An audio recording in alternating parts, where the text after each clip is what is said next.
Hi everyone, welcome back to our channel. Today in this video, we are going to see how to fix Bambu Lab A1 Y-axis motor noise and resistance, lubrication and alignment guide.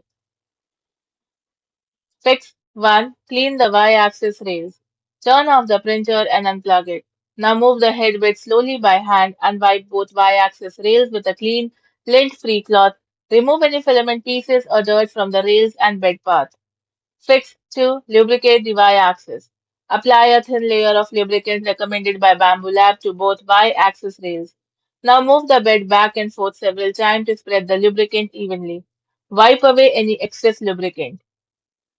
Fix 3. Check the Y-axis belt. A loose or misaligned belt can cause noise and vibration. Now inspect the Y-axis belt for fraying or damage and ensure the belt runs straight through the pulleys.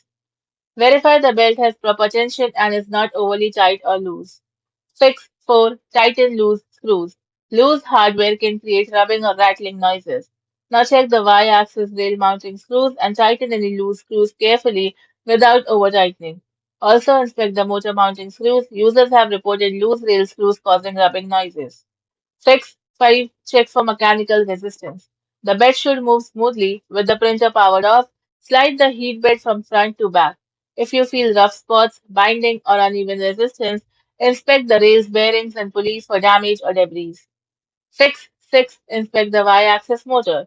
If all mechanical parts appear normal but the motor still makes unusual noises, listen for grinding, clicking, or buzzing directly from the motor.